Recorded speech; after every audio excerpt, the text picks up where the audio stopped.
ఓం శ్రీ మహాగణాధిపతయే నమః. ఓం శ్రీ గురుభ్యో నమః. ఓం నమః శివాయ. మాఘపురాణంలో 22వ అధ్యాయం గంగాజల మహత్యాన్ని గురించి తెలుసుకుందాం. ఓ కార్తవీర్యార్జున, శివపూజ గురించి, శివ మహాత్మ్యమును గురించి వివరించేదని వినుము.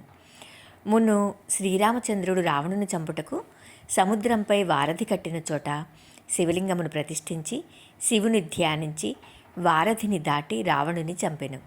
అటులనే హనుమంతుడు సముద్రమును దాటినప్పుడు శివుని ధ్యానించి రామునికి నమస్కరించి మహాబలమును సంపాదించి సముద్రమును దాటెను.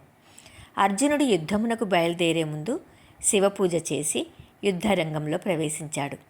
మరెందరో మహానుభావులు శివుని ధ్యానించి తమకు జయమును చేకూర్చుకున్నారు. స్త్రీలు తమ మనోవాంఛను ఈడేర్చుకున్నారు. కనుక పూజలందు శివపూజ పవిత్రమైనది. అటులనే నదులలో గంగా నది పరమ పవిత్రమైనది. ఎటులనగా గంగాజలం విష్ణుపాదముల నుండి పుట్టినదియు శివుని శిరస్సు నుండి ప్రవహించినట్టిదియు అయినందుననే సర్వ పాపరహితమైనది. గంగాజలంలో స్నానం చేసినచో మహాపాపములు సైతం హరించిపోవును గాన గంగాజలమునకు అంత ప్రాముఖ్యత ఉన్నది.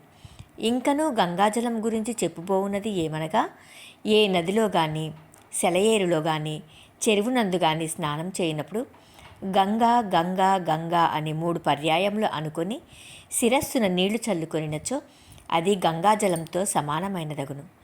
గంగాజలం విష్ణుమూర్తి ప్రతిరూపం కనుక గంగాజలంతో సాటియగు జలము ఈ ప్రపంచం నందు ఎచ్చటనూ లేదు అని గంగాజలమును గురించి కార్తవీర్యార్జునుకు దత్తాత్రేయుడు వివరించాడు. 22వ అధ్యాయం సంపూర్ణం. ఓం నమః శివాయ.